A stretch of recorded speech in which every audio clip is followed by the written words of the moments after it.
fans very quick to spot out that the matches are scheduled, though, Geoff, for December 27th, which would mean right now that there's no Boxing Day games this year.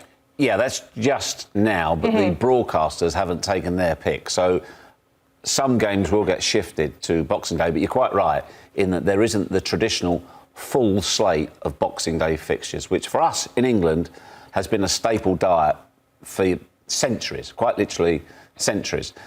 So it is a departure, there's no question about that. Why do you think they're doing that? Well, it's to do with having to play again later. Also, it falls on a Friday, so you've got people's travel for the weekend, except... The brutal honest answer is you're never going to make everybody happy because, around Christmas time as well, we gorge on turkey, potatoes and football or soccer. We literally can't consume enough of all of it. Managers complaining, I have very little sympathy with because when they get the contract, I remember having a fairly heated discussion with Jurgen Klopp about this. When they sign as the manager and they sign the contract, the clubs have the right, particularly for TV fixtures, to refuse to play, or they can certainly contest it. So this is why they get paid all the money from the broadcasters. This is why, this is the schedule, this is the job. It is brutal, the English Premier League. We know that, but to a degree you've got to suck it up. But then you can't be unrealistic about player recovery and the amount of games because with the Boxing Day fixtures, you're getting teams playing twice within 48 hours, which is the way the game... You can't have your head in the sand. The game has changed. The demands on the players. You were a player, so you know what it's like. So I think they have listened to it.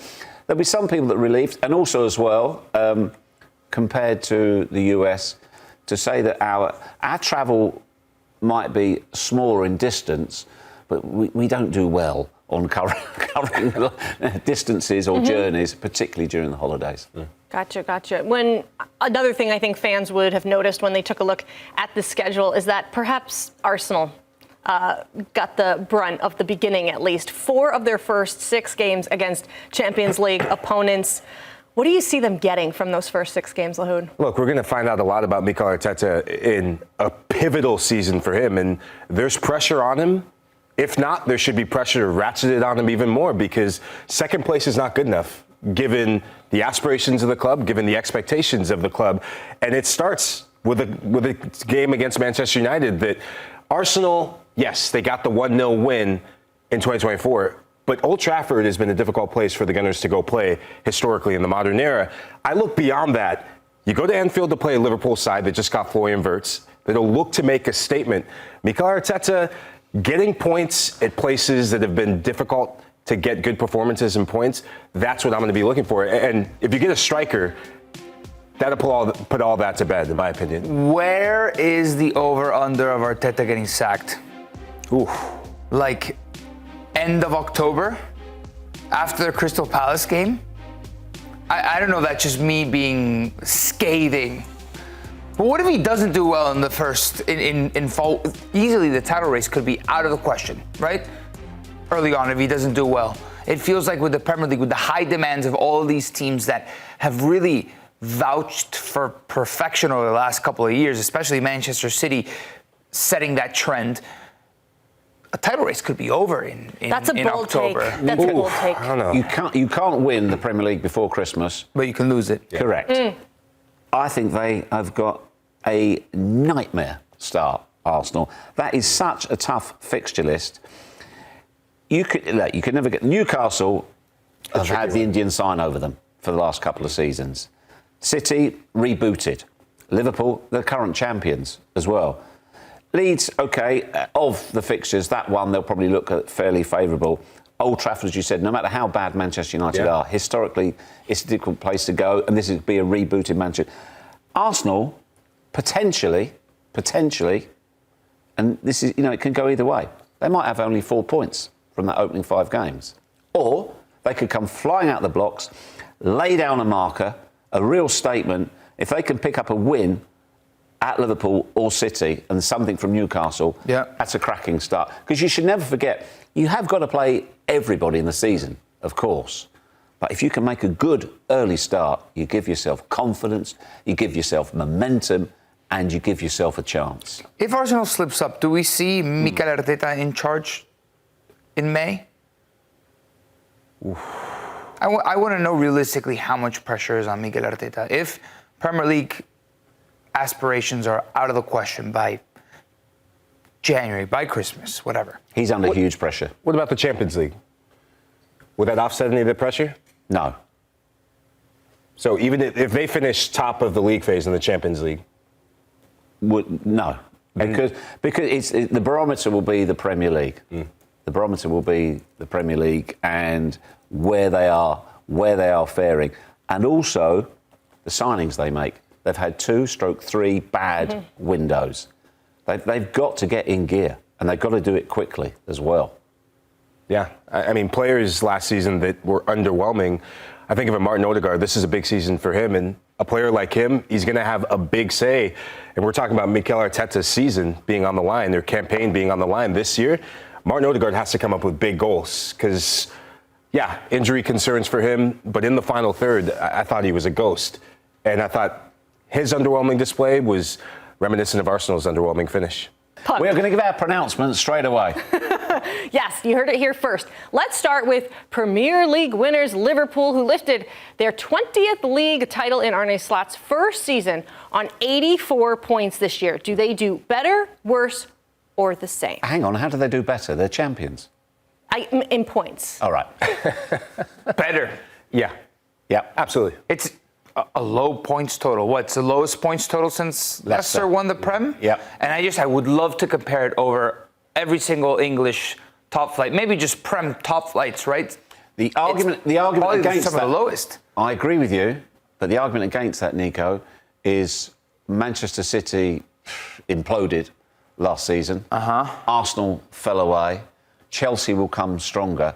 So will it be a tougher playing field for them? We also have to remember that Liverpool, they went on vacation after the Carabao Cup. Yep. The season was already wrapped up. They were celebrating in Greece. So I think that mental edge that they had over the rest of the competition when everyone is inconsistent, we won't see that fall off because of the refreshing that's happening to the club. You get an upgrade in terms of speed on the right-hand side in Jeremy Frimpong. You lose She signed for them. Speed. Jesus Christ. I was like, oh, it's breaking news. Oh, but the upgrade of Jeremy Frimpong in terms of getting you more pace on the right side, and you know, he's a guy that can give you a finishing touch, and I think that combination with him and Mohamed Salah is going to be one to watch. But Florian Wirtz, that's why I think it's going to be more. It's going to get better for them. This guy's world class. He's a generational talent right now, and if he can get started early, I mean, it's got to be better, in my opinion. Oh, okay, I'll answer the question. I'll say yes, it will be better, but I'm not seeing 99 points and runaway champions necessarily. Fair enough, fair enough. Let's talk about Manchester City, coming off of a disappointing season where for the first time in 8 years, they failed to win a major trophy, finishing third place in the league on 71 points. Better, worse, or the same? I think all of us are going to say better, right? Yeah. It was such a bad season for their standards that it feels like you can only go up from here. Of course, it could be worse, but are they realistically going to be worse? I don't foresee that. Agreed. Okay. It's Manchester City. It's Pep Guardiola. And you bring back Rodri, who's the reigning Ballon d'Or winner. And we've seen the impact of not having Rodri. Simple. They ended up finishing third place, huh? It felt like the end of the world, in December. What you forget, though, they won 7 out of their opening 9. And the collapse happened later. Right. Because that's expected, right? That type of performance? It was business as usual. We thought, here we go, this is what we get. And then there was the mini blip. And then the blip became a bit longer than a blip. And then it became a drought. Oh, I mean, you add Ryan. Look at the team that they're playing with. They look strong. It looks like they have the pieces that will revitalize City. The idea of Reinders training with Pep every single day excites me. See what player he'll become. Here's my question. If we're saying Manchester City finishes better, okay, they finished in third place. We're saying Liverpool wins the league on more points. So you don't give them a shot to challenge No, I Liverpool? didn't say Liverpool will win the league. I said they'll get points. they'll You're get right. more points. That's why I clarify. They can't be better than champions. They definitely will improve. Probably the question is, will they overtake Arsenal this season? Would you fancy them for that? As of now, yes. If Arsenal get their left winger and their striker sorted, then I'll entertain a different discussion. Yeah. But at the moment, City have done the business very early. Yeah. Well, they said, I think Ahmed Barada said, we were asleep in the last transfer window. You know, we weren't active enough. We weren't proactive enough. There's been a recognition, including Pep, as well. I thought it was quite interesting as well that he's broken his own rule. He has appointed the captain this season. Do you see that? Previously, and he spoke about this openly, he said, I allow the players to choose in the dressing room. He said, but they chose Kyle Walker and he left halfway through the season. He said, so the first time in my career, he's appointed Bernardo Silva, who's leaving at the end of the season. So I think it says quite a lot about the type of guy Bernardo Silva is and the respect that Pep has for him. So I get the vibe that Manchester City are back in the room and super focused. Let's move it along. Now, for the first time in a decade, both City and Manchester United with no major hardware. Ruben Amorim comes in mid-season. United finishes 15th place, loses in the Europa League final to Tottenham.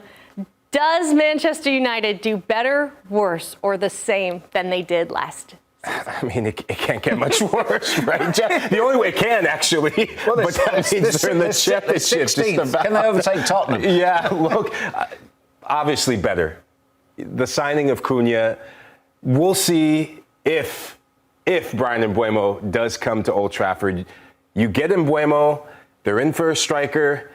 The back line is still a big concern, but surely Manchester United with a striker and Mbeumo and Cunha, 15th, they're going to do better than that. Now, getting European football, that's a different conversation. Well, the only time that they've done worse than this in the past half century, they got relegated, right? So, realistically, the answer is better. How much better is what we're looking for here, really? Manchester United is a club that needs to be fighting for a Champions League position, right? The way that they've been structured, the way that they want to win Premier League by 2028, they need to put the building blocks in order. What did you make of that quote from Barada? I just think it's wild to toss that bait out into the media frenzy that's going on in England, because by the time 2028 comes around and you don't win the Prem, it's absolutely scathing across the board. Just put the building blocks in place, and then in 2028 we'll talk if Ruben Amorim is even there by 2028. 2028? Will he be there by October? Right. I mean, you've seen the fixtures list, right? Yep. You have a Manchester derby in September. You play the likes of Chelsea. You start with Arsenal. Yep. You got Fulham as well in the mix somewhere in there. This is a Manchester United side that, if they're competitive, they get 10 points out of their first, 7, 8 matches. I'll be shocked. After that, though, that is going to be where we find out a lot about Ruben Amorim, but he's got to have a competitive start, or else there's no hope for him in this club. Well, he's had a pre-season, which is what he said. I needed a pre-season. So he's had his pre-season with his players, his system, and he'll hopefully have signed the players that fit his system as well. It's all on him. So we're all in agreement, better next year. Yeah, it has to be better. Better by the end of the year, but it might not be down to him. If he doesn't make Europe, if Manchester United don't make Europe, it's sackable, right? Yeah. I mean, now it was sackable. I think by May, what we saw in Ruben Amorim, I think it was sackable. But understanding how the new ownership wants to take Manchester United and how much patience they're really having, if they follow it up again with a season that they don't make Europe, I think the decision comes before then. If he needs a really good opening 2 months to the season, a really good opening 2 months. Otherwise, it's more of the same. Jeff, you mentioned Tottenham, 17th place in the standings. Also the Europa League champions. Do they finish better, worse, or the same? Better. 100% better, because I think that Thomas Frank, who is a really good coach, a really intelligent guy and an emotionally intelligent guy as well, he will bring order, he'll bring discipline, he'll bring structure, and it's going to be a really different environment for him to work in. At Brentford, he had virtually total autonomy, a really good relationship with the board, and they were, hand in glove, very much so. But I think there's enough good players at Tottenham already with a different approach, and not being disrespectful to Ange, there's a lot of good players there to work with, and they'll add to it. And, Nico, warming to your theme, Daniel Levy has said, we want to win the Premier League. Yeah, I echo everything you're saying, and it feels like Spurs needed a refresh after everything that's gone on. Some players included, I have a feeling that we haven't seen the end of the business. I mean, people are coming after Son. I wonder what type of offer they can get and whether they entertain selling him and get another asset. He looks slower than usual. Heung-min Son, who's been a pillar of this club, but in a rebuild, in a refresh, headed by Thomas Frank, I have faith that Spurs are going to do better. But will we see a classic Tottenham buy their players last day of the window, September 1st, isn't it? It closes the window. As usual, trying to get the right player or at the right price. How much will that handicap them? Yeah, I think this is an outstanding hire because of all the things you said about his emotional intelligence. But the biggest thing that Ange lacked, apart from warm bodies, is adaptability. This is one of the most adaptable managers in the entire English Premier League. You think of the players that he's lost. I mean, he made a Brentford side better without Ivan Toney, right? Ivan Toney went to Saudi Arabia, and two of his players that played second fiddle to Ivan Toney, Johan Visa and Brian Mbeumo, they got even better. Tactically flexible, emotionally flexible. That's a massive win for a Tottenham group that has a bit more confidence about them. Very, very positive here this morning. Let's see if you feel this way about our final one in How Could We Leave Them Out? Crystal Palace, who lifted their first trophy in 120 years as a club when they won the FA Cup. Better, worse, or the same in the league? Really, really hard one to read for me, because you think where they finished up, which is a more than solid for them, and I don't think they won any of their opening 8 or 9 last season. I think I'm right in saying. So it was a really poor start. They're coming into this season having won the FA Cup, their first ever major trophy, a massive moment for them. If they do better, they'll have done extremely well. But I would fancy them to equal or better their position. Hanging on to this guy is crucial, and it looks like they've done that. I rate Oliver Glasner. Yeah. I really do. I wonder what Europe is going to look like for them next season. That's seemingly up in the air at the moment, right? So if they do have Europe, I wonder how the championship hangover also affects this team. And I do think for some reason the competitiveness amongst the teams in the Prem dropped off this season. It shouldn't have been that easy of a runaway for Liverpool. And for everybody else stepping up, I think that's going to present a challenge for teams the likes of Crystal Palace. So I do think it's going to be worse.